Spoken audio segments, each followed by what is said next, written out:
Aquí.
Saludos y bendiciones para todos, para todos. Hola, ¿Me escuchan bien? sí, Sí, hola, profesor. Hola. Excelente. Hola, Bendiciones, hola. bendiciones. Muy bien, sean todos muy bienvenidos, muy Amén. bienvenidos. Vamos a comenzar inmediatamente.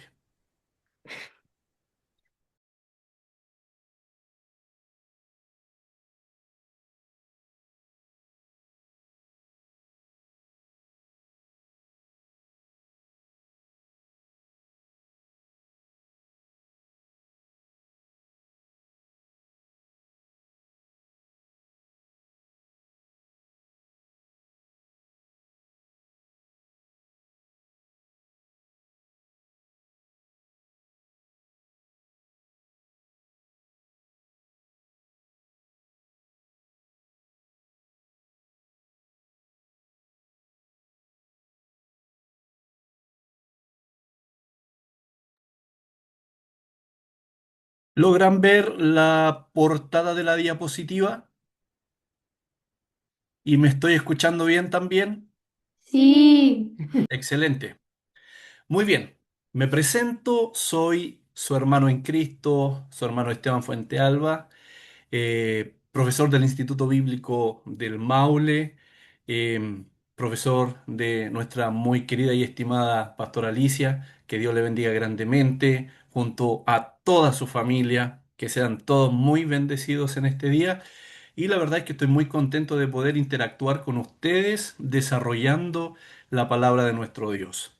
Así que Mis primeras palabras son para eso, para agradecer al Señor y también para agradecerles a ustedes. Así que dicho esto, vamos a comenzar rápidamente. Yo después igual les envío la diapositiva, así que no se preocupen si es que no alcanzan a anotar algo, qué sé yo, igual después la van a recibir. Así que vamos a comenzar orando a nuestro Dios. Y le voy a pedir, por supuesto, a nuestro querido pastor que nos lleve en la oración inicial. Bueno, ya. Padre, en el nombre de Jesús, en esta hora de la tarde, de la noche, amado Padre, solo queremos agradecerle este tiempo hermoso, este tiempo lindo que usted nos presta. Muchas gracias, Dios del cielo, porque sabemos, Señor, que en esta hora, Padre, usted, mi Salvador, en su misericordia, nos bendecirá, nos ayudará a través de su palabra. Permita, Señor, que su palabra bendiga la vida de todos nosotros. Permítanos, solo para su gloria, bendiga a nuestro hermano que nos compartirá, Señor, lo que usted ha permitido a él saber, aprender. Permita que todo esto, Señor, lo que podamos adquirir, podamos llevarlo, Señor, de buena manera. Permita, maravilloso Padre, usted abrir nuestra mente, nuestro corazón para poder llevar frutos, no solamente en convertirnos, Señor, en personas que aprendamos, más bien ayúdenos, solo por misericordia, para dar fruto para ti, maravilloso Padre. Gracias por este tiempo, diríjanos usted, estamos en tus manos. Gracias, Señor, también por la vida de nuestro hermano que nos va a compartir. Dios del cielo, rogamos su bendición sobre todos nosotros, en el nombre de Jesús. Amén y amén. Amén. Amén. Amén. Muy bien. Entonces, como ustedes pueden ver ahí en su portada, hoy damos inicio a nuestro discipulado que llevará por, digámoslo así, por temática cristocéntrico. Será un discipulado totalmente cristocéntrico. Ahora, básicamente, ¿qué significa este término? Cristocéntrico significa que Cristo es el centro. Básicamente, todo lo que diremos está netamente, totalmente relacionado con Cristo como el centro, el eje principal. Así que damos inicio, para la gloria de nuestro Dios, a este discipulado cristocéntrico. Esta es nuestra clase número 1, la cual lleva por título ¿Quién es Dios? ¿Quién es Dios? Conociendo su carácter, su santidad y su amor.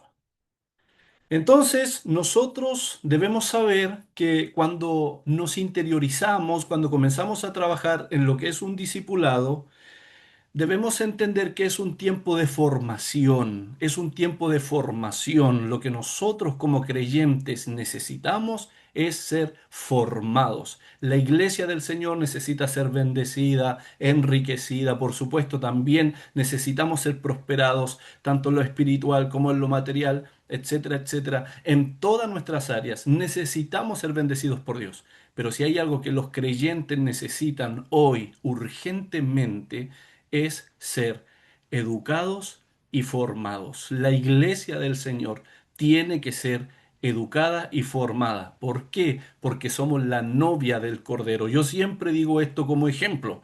Nosotros los varones, cuando queremos una novia, queremos que la novia, por supuesto, sea una mujer educada, centrada, que sea intelectualmente enriquecida, bendecida. Cristo, ¿por qué no querría lo mismo para él?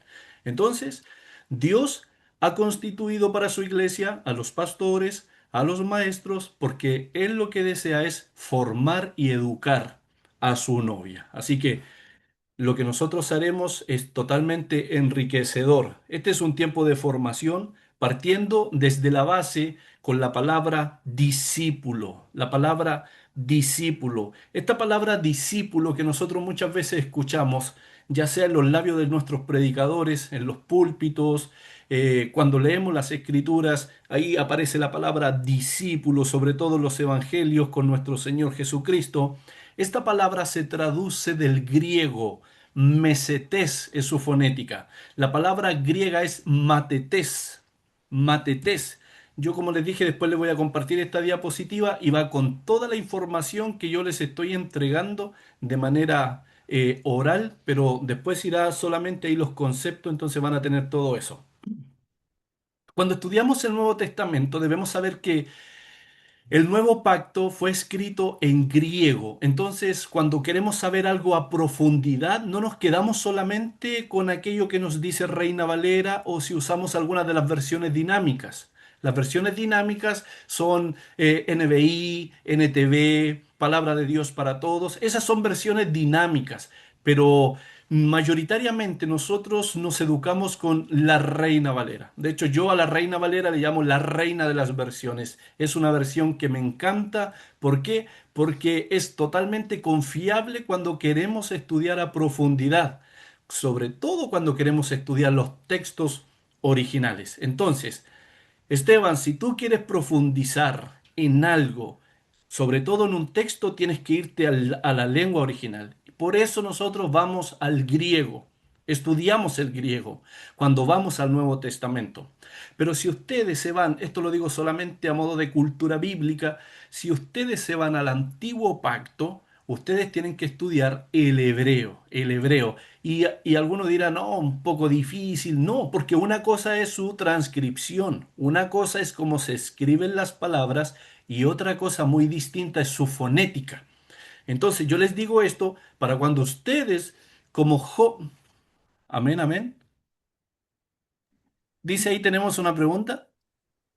Sí, hermano Esteban, por ejemplo, ¿por qué se le llama dinámica a las otras versiones? Excelente pregunta. Muy bien. Miren, la NBI es la nueva versión internacional, NTV, nueva traducción viviente. Está la Biblia de las Américas, etcétera, etcétera. Se les llama dinámicas porque han tomado lo que dice el texto original y lo han parafraseado. Ellos simplemente lo han Ah, parafraseado. Por eso les llaman versiones dinámicas a las otras versiones de la Biblia. bueno, gracias. Es simplemente por eso, porque lo han parafraseado. Ahora quiero abrir un paréntesis. Es un poco peligroso a veces, aunque yo personalmente uso la NTV y la palabra de Dios para todos. A veces es un poco peligroso no considerar la Reina Valera y les diré por qué. Porque las versiones dinámicas han extirpado mucho de lo doctrinal y les daré un ejemplo. Eh, en el libro de Génesis dice que Raquel murió. Entonces la Biblia, Reina Valera, dice, y se le salió el alma. Entonces, la Reina Valera nos enseña que hay una parte doctrinal con el alma. Tú mueres y el alma se separa del cuerpo, hay una separación. Pero tú vas a la NBI o NTV y dice, y Raquel murió y se le salió un suspiro. ¡Pum! Entonces uno dice, oh, un suspiro, se nos fue y punto. Pero cuando lo leemos en la Reina Valera nos damos cuenta que nos está diciendo algo totalmente con peso, o sea, hay una separación del alma y del cuerpo. Y considero que es importantísimo también estar en conocimiento de esas cosas. Entonces, cuando estudiamos el Nuevo Testamento, la lengua original es el griego koiné. Esa palabra significa griego común. De ahí viene la palabra koinonía. Se usa mucho en las iglesias evangélicas. Esa iglesia con esa iglesia tiene koinonía. Esa palabra es una palabra griega, koinonía, y significa comunión, común, algo íntimo, algo cercano. Entonces el griego es koiné, vale decir un griego común. Y el Antiguo Testamento, cuando lo estudiamos, estudiamos el hebreo y algunas porciones en arameo. Y yo digo esto porque a veces cuando queremos extraer a profundidad y conocer qué realmente tenía el Espíritu Santo cuando inspiró esas palabras, no lo vamos a descubrir leyendo superficialmente nuestras Biblias, tengo que decirlo. Tenemos que ir a los originales y vamos a extraer lo que había en la mente del Espíritu Santo cuando dijo lo que dijo. Es muy importante. Entonces, la palabra discípulo para avanzar se traduce del griego matetes y significa un alumno, un aprendiz, hace referencia a una persona que sigue a su maestro, pero con un propósito específico. ¿Cuál? Aprender de él y parecerse a él. Entonces, eso es lo que dice el griego de un discípulo. Nosotros hoy estudiamos la palabra discípulo en nuestra lengua castellana y nos quedamos simplemente con aquello que nos dice, alguien que sigue a otro. Pero el texto griego dice que un discípulo es alguien que sigue a una persona, que quiere aprender de esa persona porque quiere parecerse a esa persona. Entonces, cuando tenemos a un creyente con esas tres características, tenemos a un discípulo. Tenemos a un discípulo. Entonces eso es muy importante. Nosotros en las próximas clases estudiaremos los siguientes temas. En el módulo 1 vamos a estudiar conociendo a Dios y su plan, donde entra quién es Dios, quién es Jesucristo. Hoy resolvemos esa interrogante, ¿quién es Dios? El problema del ser humano, el pecado, la salvación por gracia mediante la fe, etcétera, etcétera.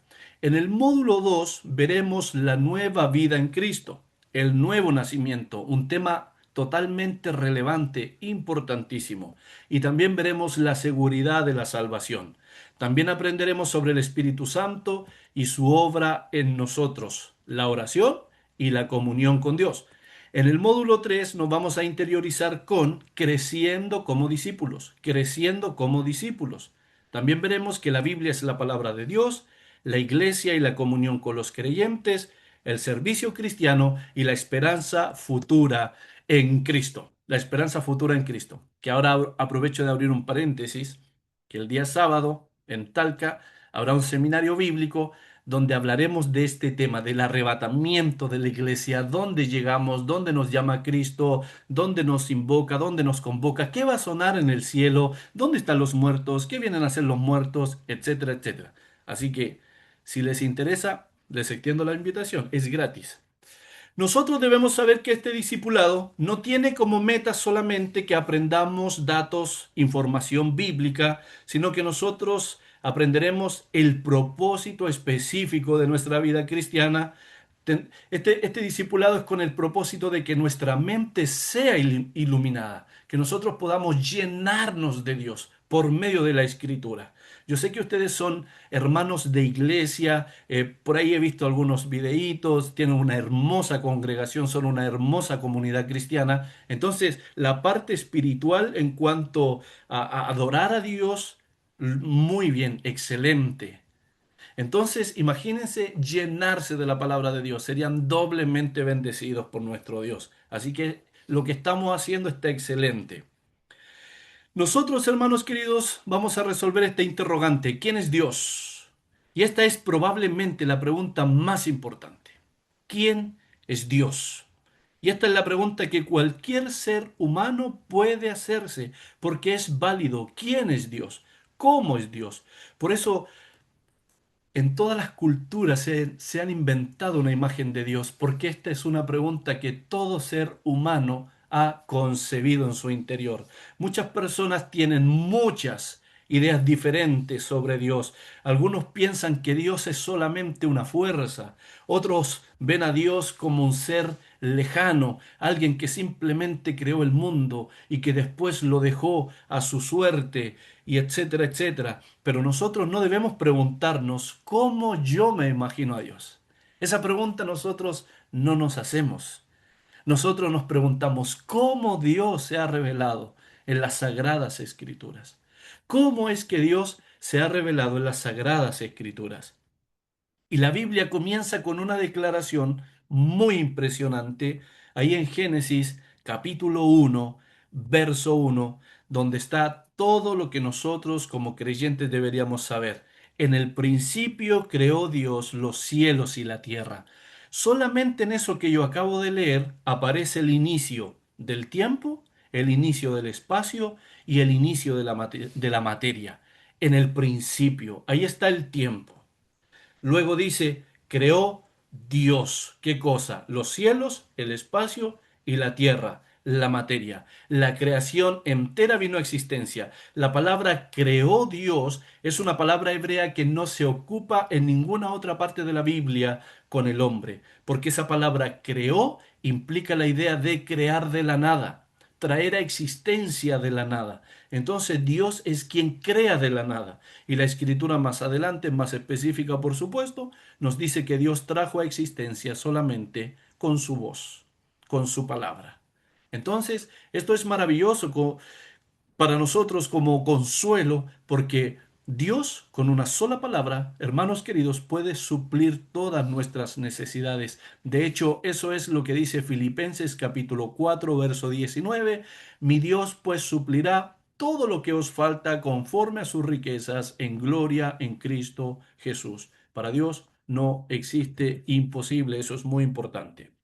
Ahora, Génesis 1.1, observen eso, la Biblia no comienza tratando de demostrar la existencia de Dios.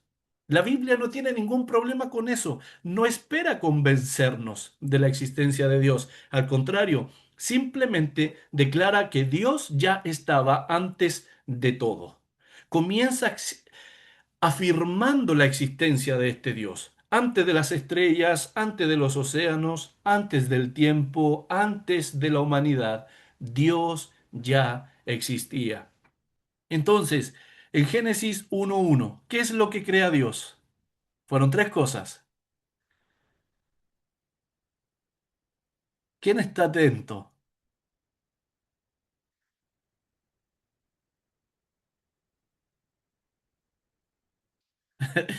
Se los voy a decir. En Génesis 1.1, Dios crea el tiempo, el espacio y la materia. Solamente en esa expresión, en el principio, creó Dios el cielo y la tierra. La palabra principio en el hebreo significa tiempo, vale decir el cronos, vino a existencia. En el Nuevo Testamento tienen que saber que existen dos palabras griegas para hablar de tiempo. Una es la palabra cronos, que es el tiempo del hombre, y la otra es la palabra kairos, que es el tiempo de Dios para con nosotros. Así que nosotros esperamos el kairos de Dios, el tiempo de Dios para nuestra vida. Entonces, hermanos queridos, en Génesis también aparece una palabra muy importante, el término Elohim. Yo sé que a lo mejor ustedes lo han escuchado muchas veces, es un sustantivo hebreo, es un término plural para hablar de Dios, Elohim, pero esta es una palabra hebrea que destaca la grandeza de Dios, destaca su poder, destaca su majestad y su magnificencia como creador. Esa es la particularidad de la palabra Elohim, Dios en el hebreo. Y aquí nuevamente tenemos otra verdad muy importante. Nosotros existimos porque Dios nos creó y Dios no existe porque nosotros lo hayamos imaginado. Nosotros existimos porque Dios nos creó y Dios no existe porque nosotros lo hayamos imaginado. Dios no es el resultado de la imaginación del hombre. Y esto yo se los digo porque estos son los bombardeos que los jóvenes en las universidades sostienen con sus compañeros de trabajo, etcétera, etcétera, etcétera. Dios no es el producto de la imaginación. Todo vino a existencia. Entonces a veces la gente nos va a decir, oye Esteban, pero espérate, demuéstrame con la Biblia que Dios existe. Como les acabo de mostrar en Génesis 1.1, la Biblia no tiene ni la más mínima intención de convencernos de la existencia de Dios. Dios existe y punto. Y la Biblia comienza relatándonos que el tiempo no existía, que el tiempo vino a existencia, ahí en Génesis 1.1. Uh, y si habláramos de Génesis, hermanos queridos, de verdad se lo digo, nos da para mucho, porque en el versículo 1 se nos habla de la creación del cielo y de la tierra. Y en el versículo 2, si ustedes se dan cuenta, dice, y la tierra estaba desordenada y vacía. ¿Sí o no? Famoso. Entonces ustedes ahí como estudiantes de la Biblia se preguntan, espérate, oye, pero Dios es perfecto. Entonces Él creó una tierra desordenada y vacía. Por supuesto que no. Dios creó una tierra perfecta. Entonces en Génesis 1 y Génesis 2, ¿qué pasó en la tierra? Algo pasó.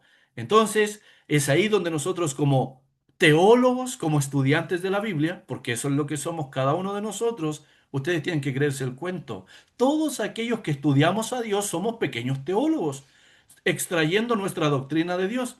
Entonces, si sabemos que la naturaleza de Dios es perfecta, la voluntad de Dios es perfecta, ¿por qué la tierra estaba desordenada y vacía? Porque algo pasó en Génesis capítulo 1, versículo 2. La tierra no fue poblada, por supuesto, al inicio por los seres humanos. Quien dejó la tierra desordenada y vacía fue el juicio que Dios le dio a los demonios. Pero ese ya es otro tema y tema pesado. Hermanos queridos, Dios es santo. ¿Quién y cómo es Dios? Dios es santo.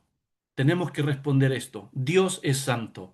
Y para eso yo les invito ahí que ustedes anoten Isaías capítulo 6, verso 1 al 3, porque ahí el profeta Isaías tiene una visión del Señor sentado en un trono alto, sublime, en una luz inaccesible. Ahí están los serafines que con dos alas vuelan, con dos alas cubren sus rostros y con dos alas cubren sus pies. Y ellos no están diciendo amor, amor, amor. Ellos no están repitiendo poder, poder, poder. Ellos, los serafines, están diciendo santo, santo, santo. Jehová de los ejércitos. Entonces eso es muy importante. Ahora, cuando un judío desea expresar una idea y quiere ser enfático en eso, siempre lo va a remarcar 3 veces. O puede ser hasta 2 veces. Recuerde usted el llamado, por ejemplo, de Samuel. Recuerde usted cuando el Señor se le aparece a Saulo y le hace la repetición, la repetición. Entonces, cuando en la Biblia vemos que se repite constantemente el nombre de una persona, o cuando se repite constantemente, como aquí en Isaías, santo, santo, santo, es porque se quiere hacer énfasis en eso. La pluma inspirada nos está diciendo, detente ahí, Esteban, medita en eso. Entonces, nuestro Dios es santo. Y ahora respondemos, ¿qué significa la palabra santo? Y esta palabrita, ya dijimos, viene del hebreo. Para saber lo que significa, tenemos que ir a su lengua original, que tenía en mente el Espíritu Santo, y la palabra hebrea es kadosh. Kadosh es su palabra hebrea y significa apartado, separado, absolutamente puro. Nuestro Dios, hermanos queridos, es un Dios puro, es un Dios limpio. Nuestro Dios está fuera de toda corrupción moral. Es por eso que cuando decimos que Dios es santo, queremos decir que Dios es completamente diferente a los seres humanos. Dios no puede ser la idea de una mente humana. No puede ser la concepción de un pensante humano, porque Dios es enteramente santo. Dios está fuera de nuestra mente, Dios está fuera, Dios lo trasciende todo, Dios es lo máximo, hermanos queridos. Si nosotros supiéramos quién es Dios, créame, entraríamos a la iglesia y nos postraríamos hasta el suelo cuando estamos delante de su presencia. Porque Dios es indescriptible. De hecho, uno de los atributos que a mí personalmente, como estudiante de la Biblia, me encanta de Dios, es que Él es incomprensible. Jamás lo vamos a comprender. Y nosotros nos preguntamos y decimos, ¿por qué pasamos estas cosas? ¿Por qué vivimos esto? Y etcétera, etcétera. Dios es indescriptible, Dios es incomprensible. Y ese es uno de sus atributos. Y con ese atributo deberíamos consolarnos, hermanos queridos. Jamás vamos a comprender a Dios. Nos vamos a volver locos intentando comprender a Dios. Dios jamás miente, Dios jamás actúa con maldad, Dios jamás comete injusticia. Ahora pensemos en esto un momento, cuando Isaías vio la santidad de Dios, él no dijo qué bueno y qué diferente soy, Dios me permitió, así que por lo tanto esto es indicio de que soy diferente a todo el resto de los demás judíos. Por supuesto que no. Isaías en el capítulo 6, verso 5, dijo, ay de mí, que soy muerto porque soy hombre inmundo de labios y mis ojos han visto al Señor. Entonces, esta pregunta, esto nos lleva a nosotros a una gran interrogante. ¿Por qué Isaías reacciona de esta manera cuando ve la santidad de Dios? Y por supuesto que podemos obtener nuestra respuesta, porque cuando una persona se compara con otra persona, ¿qué es lo que hace? Se siente a veces mejor, se siente superior incluso.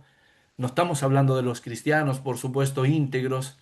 Nunca miramos por bajo de, con altura de mira a las demás personas, por supuesto que no, pero sí la mayoría de las personas cuando se compara con otras se siente mejor a esa otra persona. Isaías aquí ve al Señor y se compara con el Señor.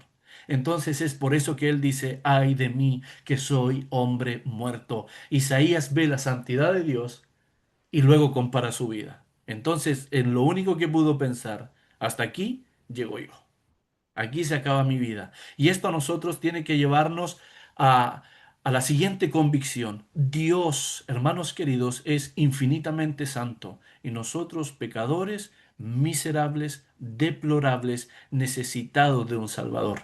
Necesitados de un Salvador. Y aquí estamos conociendo solo su santidad, solo su santidad. Pero ya veremos que esa santidad, por supuesto, es totalmente complementaria con su amor para con nosotros. Entonces, cuando vemos la santidad de Dios, ahí vamos a reconocer cuán necesitados de este Dios estamos. Un ejemplo sencillo, si usted toma una camisa blanca, esa camisa puede verse limpia en una habitación oscura. Esto es una ilustración para entender la santidad de Dios. Si tomamos una camisa blanca y la vemos en una habitación oscura, esa camisa, por supuesto, se va a ver resplandeciente. Pero cuando se enciende la luz, ¡pum! Ahí vamos a ver todas las manchas que tiene esa camisa. Eso fue lo que pasó con el profeta Isaías. Él vio la luz del Señor, vio su vida, hermanos queridos. Hasta aquí nomás llego yo, dijo el profeta. Entonces, hermanos queridos, siervos del Señor, la santidad de Dios es esa luz que nos muestra la realidad de nuestro corazón. La santidad de Dios es aquello que nos muestra la realidad de nuestro corazón. Así que no lo olviden. Si se preguntan, ¿cómo es Dios? Número uno, estamos aprendiendo, Dios es santo. ¿Qué significa la palabra santo? Viene del hebreo, kadosh, esa fue la palabra que el Espíritu Santo acuñó en la Biblia, es la palabra hebrea kadosh y significa limpio, puro, enteramente fuera de toda corrupción moral. Y la santidad de Dios es esa luz que nos proyecta hacia nosotros y nos muestra todas las manchas que tenemos en nuestra camisa. Ahora pasamos a nuestro último ítem. Dios, ¿quién es Dios? ¿Cómo es Dios? ¿Cierto? Entonces ahí ustedes pueden ver en la portada, conociendo su carácter, conociendo su santidad y nuestro último ítem, conociendo su amor. Conociendo su amor. Y aquí van a aprender algunas cositas importantes. Ahora nosotros debemos tener muchísimo cuidado con algo que es muy importante, porque si solamente hablamos de la santidad de Dios, podríamos pensar que Dios es frío, que Dios es seco, apático, pero no, por supuesto que no. La Biblia también nos dice que Dios es amor. Y por eso es muy importante que nosotros conozcamos los atributos de Dios. Yo estoy seguro, si ustedes le preguntaran a cualquier hermano de su congregación, hermano, dame un atributo de Dios. Hagan el ejercicio. A ver si estamos familiarizados con los atributos de Dios.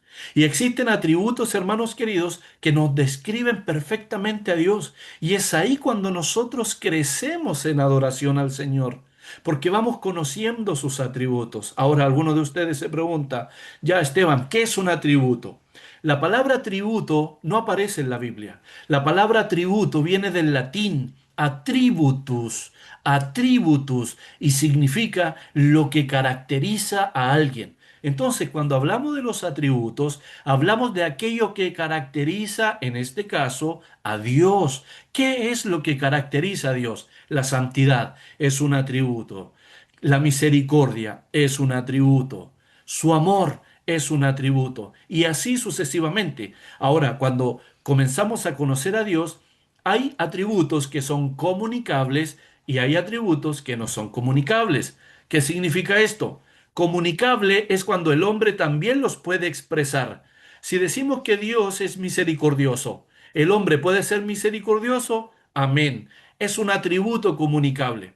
Si decimos que Dios es omnipotente, ¿el ser humano, el hombre, puede ser omnipotente? No. Es un atributo no comunicable. Vale decir que el hombre no lo puede expresar. Ya, yo sé que eso es teología pura, hermanos queridos, pero si ustedes tienen hambre, créanme, hambre de la palabra, van a crecer en el Señor, no saben cómo. Yo esto lo ilustro de esta manera. Es como cuando vamos al gimnasio y comenzamos con una mancuerna de 1 kilito chiquitita y comenzamos a escuchar que Dios es amor, que Dios nos ama, que Dios nos perdona, pero ya no es suficiente con eso. Ya después quieren más. Entonces sueltas la mancuerna de 1 kilo y tomas una pesa de 5 kilos y comienzas a pedir más, más, más. Así es el conocimiento de Dios. Va de menos a más. Ya después eres así, musculoso, hablando, por supuesto, dándoles una ilustración. Entonces ahora estamos hablando de que Dios es amor. Y no siempre debemos irnos al extremo de que Dios es solamente santo, santo, santo, porque eso suena muy frívolo, suena muy frío, digámoslo así, apático y muy lejano al hombre, ya que el hombre es un ser pecador. Entonces la Biblia es enfática en esto, nos dice que Dios es amor. Eso está en Primera de Juan, capítulo 4, verso 8. Dice literalmente la pluma inspirada, Dios es amor. Esto significa que el amor no es algo que Dios simplemente tiene. El amor es parte de su carácter. El amor lo caracteriza. Lo estamos definiendo hace un minuto atrás, o, ¿cierto?, lo que es un atributo. Entonces, cuando nosotros hablamos de Dios y cuando hablamos del amor, no estamos hablando de un sentimiento. Y eso tenemos que tenerlo clarísimo. Además, es muy importante, y esto es lo que quiero que aprendan, en la Biblia encontramos diferentes clases de amor. Tal vez muchos de ustedes pensaban que existe un solo amor, dos amor. Hermanos queridos, hay al menos 5 clases de amor. Por eso es importante que nosotros nos culturicemos en el estudio de la palabra, porque a veces la esposa le dice al esposo, ¿a quién amas más? ¿A, a tu mamá o a mí? Porque a veces suele pasar. Entonces, la Biblia nos enseña y nos educa. Hay diferentes clases de amor. Yo con un amor amo a mi madre y con otro amor amo a mi esposa. Entonces, eso es lo que van a aprender ahora con respecto al amor. Y entendamos esto, el amor no es un sentimiento como base. El amor no es un sentimiento. Los sentimientos cambian. Los sentimientos son inestables. Usted ahora quiere amar a una persona. Esa persona le hace algo. Usted mañana duda si sigue amando a esa persona. Entonces, el sentimiento es algo completamente inestable. ¿Y la Biblia qué dice? Amarás al Señor tu Dios con todo tu corazón, con toda tu alma, con toda tu mente. No dice si es que lo sientes. Entonces, ama a tu prójimo como a ti mismo, amen a sus enemigos, maridos, amen a sus mujeres. Entonces, siempre la palabra amor en la Biblia aparece con un imperativo. ¿Sabes lo que significa eso? Que el amor es un mandamiento. El amor es un mandamiento. El amor no tienes que sentir para amar. Por eso la Biblia dice, ama a tu enemigo, ama a tu esposa, etcétera, etcétera, etcétera. Porque es un mandamiento, no dice si es que lo sientes. Así que ahora, aprendamos las distintas clases de amor que aparecen en la Biblia. Número 1, tenemos el amor ágape. Este es el primer, mayor y es la madre de los amores. Este es el amor de Dios. Y también este es el amor que tiene una madre por sus hijos. Es el amor ágape. Este es el amor sacrificial, es un amor incondicional y es un amor voluntario que busca el bien del otro por encima del interés propio. Este es el amor ágape. También tenemos el amor eros, ¿ya? Esto yo se lo digo solamente como cultura bíblica. También tenemos el amor eros. Este amor aparece ahí en Cantar de los Cantares. Para que ustedes sepan, ese libro, el Cantar de los Cantares, los niños judíos no pueden leerlo hasta los 13 años, porque es un libro, yo sé que aquí hay gente adulta, es un libro erótico. El Cantar de los Cantares es un libro erótico y ahí aparece el amor eros, desde donde viene nuestra palabrita erótico, erotismo. Y este amor es el amor romántico, es el amor pasional, es el amor de atracción, es el amor que uno expresa entre un hombre y una mujer, por supuesto. Ese es el segundo amor que aparece en la Biblia, el amor eros.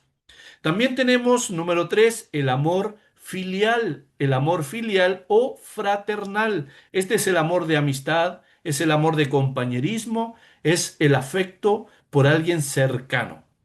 Ese es el amor filial.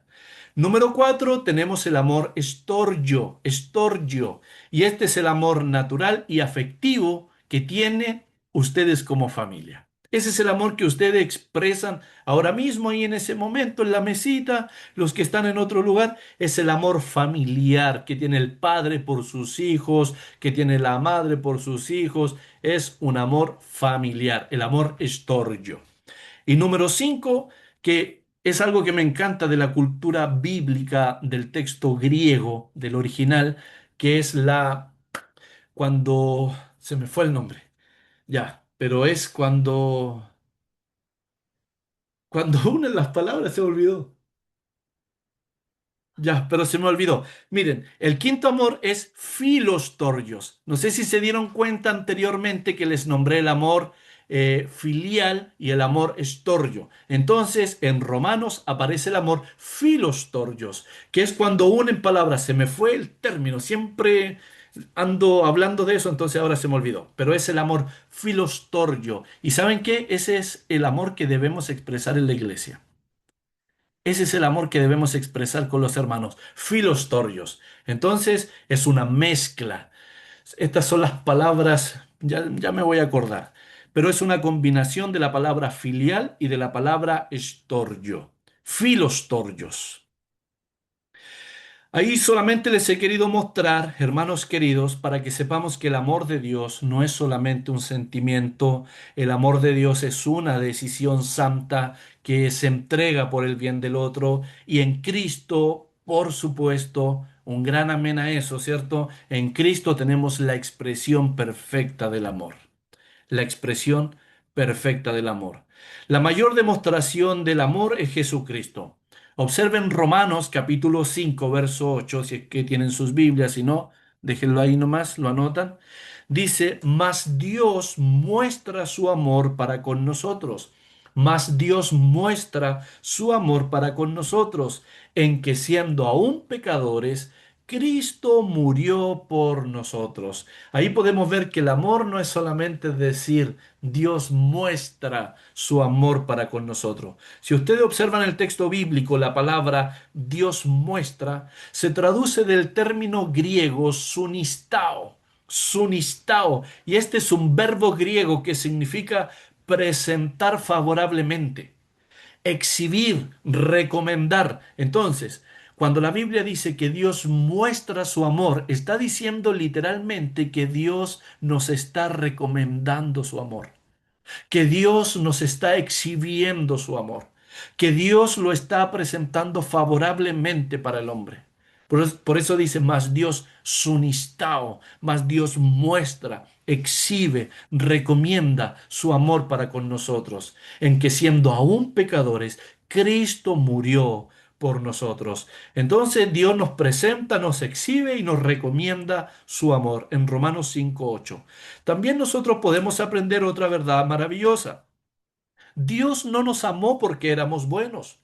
Dios nos amó cuando éramos pecadores y necesitábamos ser rescatados. Dios nos amó cuando éramos pecadores y necesitábamos ser rescatados. Y esto es hermoso porque la cruz nos enseña dos verdades profundas al mismo tiempo. Número uno, Dios es santo y el pecado tiene que ser juzgado. Y número dos, Dios es amor y decidió proveernos un Salvador. Y ahí es sintetizado lo que hemos visto en esta clase. Número uno, Dios es santo y el pecado tiene que ser juzgado. ¿Y dónde Dios lo juzgó? En Cristo. Graben esto, por favor. Cuando Cristo muere en la cruz, eso se llama un sustituto. Cristo muere como nuestro sustituto. Cristo toma nuestro lugar. Cristo muere en lugar de Esteban y así sucesivamente. Entonces, de esa manera Dios nos muestra, nos exhibe y nos recomienda su amor, tomando nuestro lugar, porque la ley de Dios establece la muerte del culpable.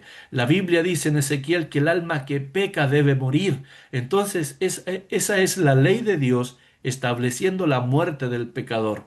Viene Cristo, Dios encarnado, toma nuestro lugar. Entonces Él satisfizo, esa es la palabra teológica, Él satisfizo la ley de Dios. Él complace la ley de Dios. Entonces, ahora, ¿qué hace Dios? San Juan 3:16 lo levanta para que todo aquel que en él cree no se pierda.